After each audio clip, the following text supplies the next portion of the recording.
Annyeonghaseyo mga Jingo, mga ka-self-study, hello!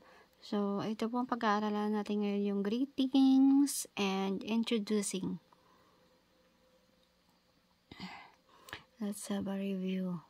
Okay, when we meet someone, ang pwede nating sabihin is annyeonghaseyo. Annyeonghaseyo.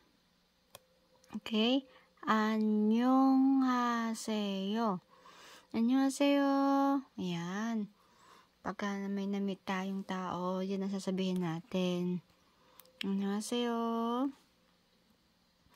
When you say goodbye naman, 안녕히 계세요. 안녕히 계세요.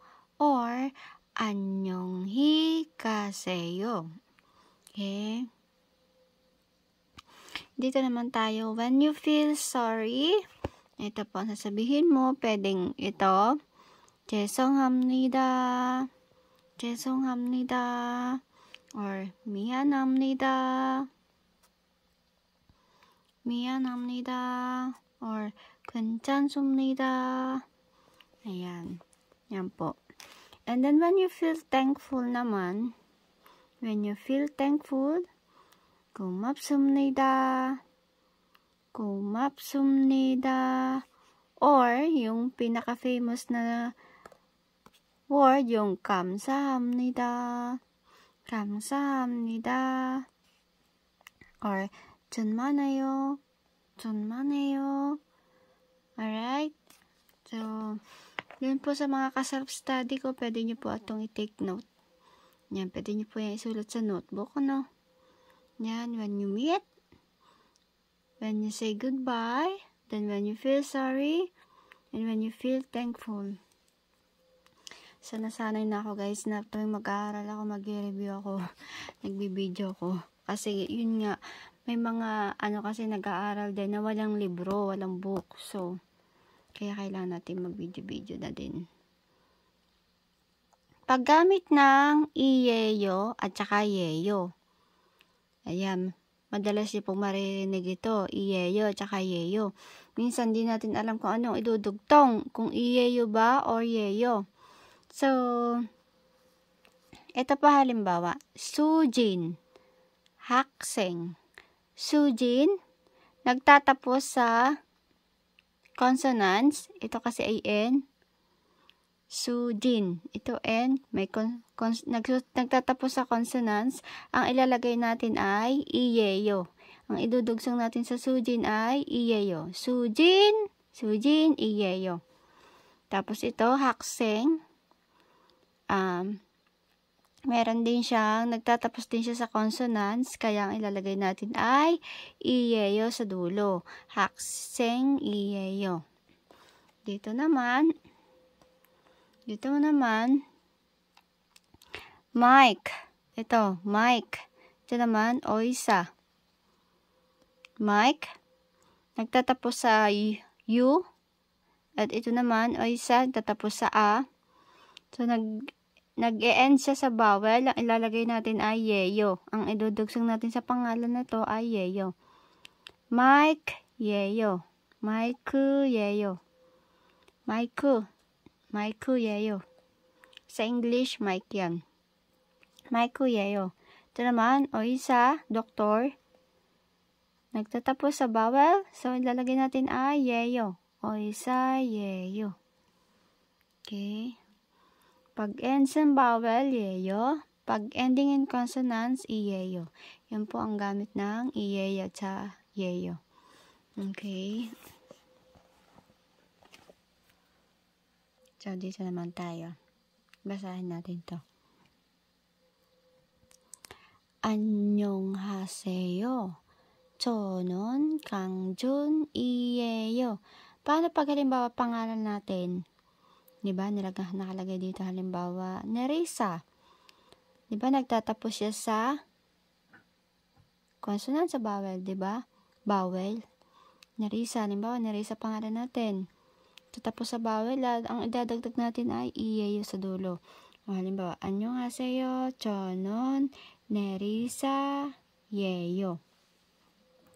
Pero kapag nagtatapos naman po yung pangalan nyo sa consonants, iyeyo ilalagay natin. Okay po.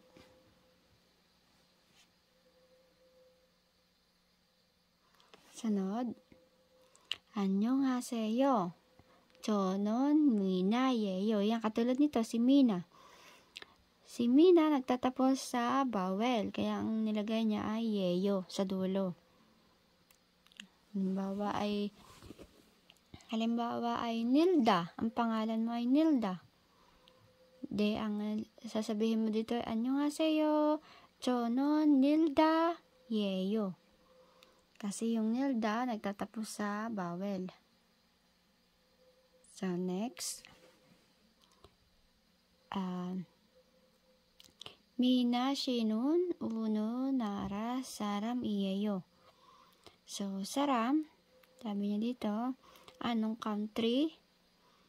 Ang saram nagtatapos sa consonants, kaya nilagyan ulit natin ng iyeyo. So, 저는 중국 사람이에요. 중국, China. Sabi niya, saang bansa ka na? Anong bansa ka? Sabi niya, taga China. Paano kung Philippine? Diba, ang Philippine nagtatapos sa consonants.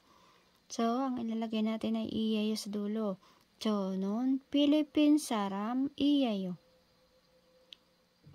Dito pala natin yung palang iyeyo dito natin sa saram. Itong saram nagtatapos sa consonants.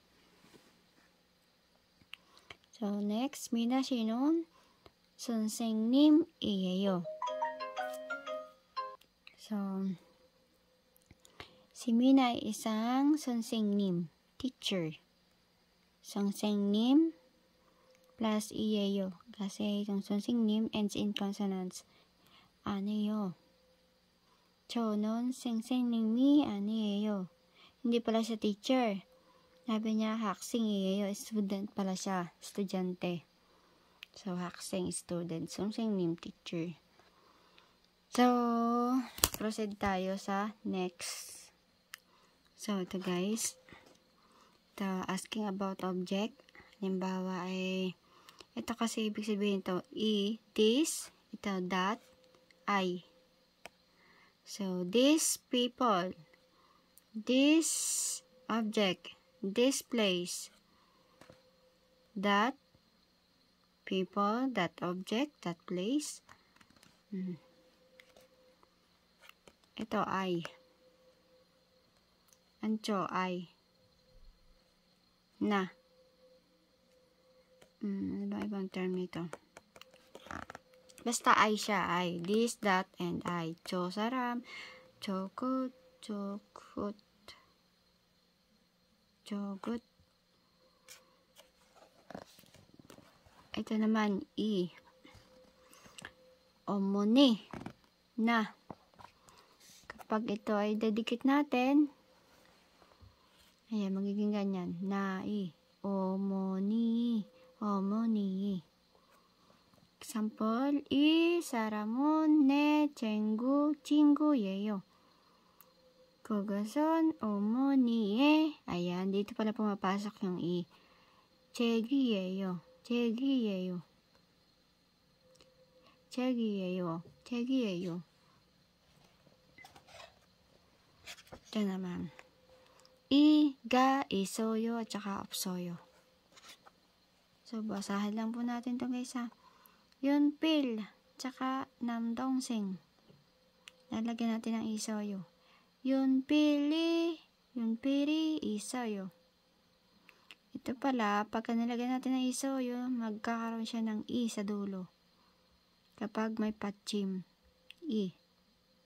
남동생, may patchim, lagyan sa dulo ng i. Meron siyang consonants yung last niya, kaya lalagyan natin ng i.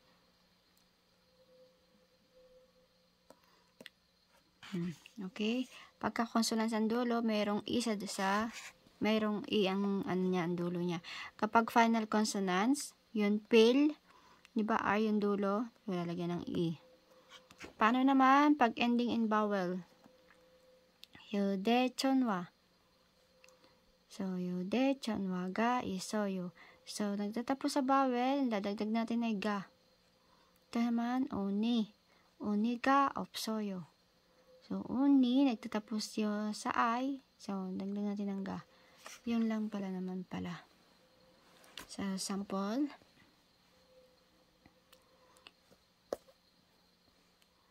So, yan. 10 minutes na pala. Baka hindi ko na ma-upload to. So, next time ulit, guys.